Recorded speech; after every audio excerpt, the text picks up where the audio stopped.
In this exercise video, I'm going to show you how to do a cat-cow in a couple different variations. So some different variations for different people depending on what your issue is, and we'll talk through some of those.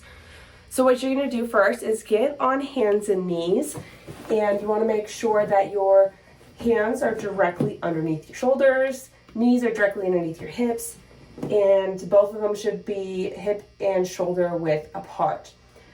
What you're going to start off with here, now that you have a stable surface here, and you can have your toes tucked under or you can have your feet flat, that's up to you, what's comfortable for you. What you're going to do first here is most people need to have a bit better control on the lower half to help with lower back pain, lower back strength and coordination, and things like that. So we're going to talk through how to initiate the cat and cow with focusing on that lower back motion in particular and the pelvis doing the leading of the way. So if we're going to go up into the cat position, which is the arch position, you're going to start by tucking your tail, getting your pelvis to rotate under. You should feel your lower belly kind of scoop in a little bit, and you're going to start here with the pelvis. So you should feel a little bit of pull in your lower back, and then from there you're going to slowly arch up towards the ceiling. And you're going to drop your head down as your back arches up.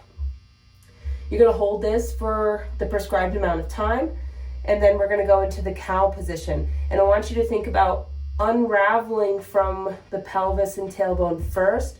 So my pelvis is starting to now lift up, my tailbone is going up towards the ceiling, and I'm getting that lower back arch, and my chest now is moving forward towards my fingertips, and I'm lifting my head up. So again, we're going to transition back into the cow or the cat, and we're going to start that motion by untucking the tail, starting to tuck it under, all of it starting off with the pelvis and the lower back until we get up to our upper back and neck. And then we're going to untuck the pelvis here and let the pelvis lead the way, and our chest is following suit. So you're going to go really slow and controlled with these motions to make sure that you are doing the motion correctly. We're engaging the correct muscles, and we're doing it in segmental fashion. So that way we're trying to envision the whole spine moving one segment at a time. So if you are instructed by your physical therapist to start with the pelvis leading the way, that is the type of cat-cow you're going to do. Now there might be some people who need a little bit more work in the upper back area, and so you may want to think about starting with the chest and the head leading the way. So if we're going up into that cat position now, we can start off by slowly tucking our chin into our chest and then slowly rounding through our back up. And our pelvis is the last thing to complete that cat position. And then we're going to untuck our head, start to drop our chest down, and then untuck our tail at the very end of that motion. So again, we're leading with the head. We're going to start to tuck it under and lift up towards our shoulder blades, and then our lower back and pelvis tuck.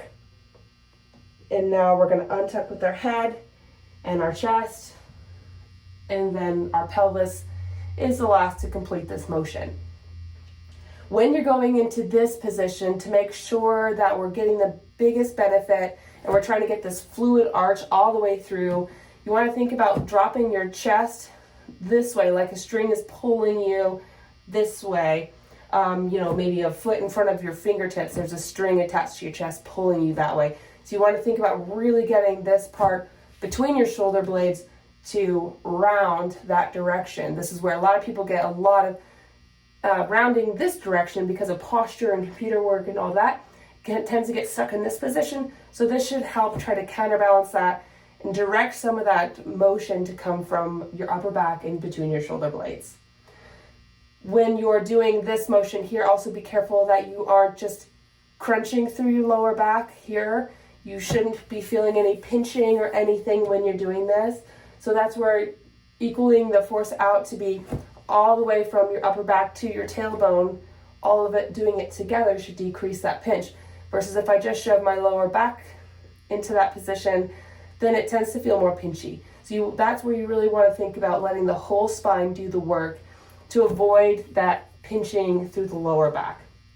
And then again, when you're here, a lot of people have more tightness here, so you should be thinking about your lower rib cage kind of going up towards the ceiling and slightly behind you to round out that way, versus just accentuating that area that tends to be already very rounded in this area. So focusing a bit lower for the cat and a bit higher for the cow is usually what most people need. So again, the biggest focus here is you want to go very slow, very controlled, and very segmental, thinking about the whole spine moving from head to tailbone in a segmental fashion and equally throughout.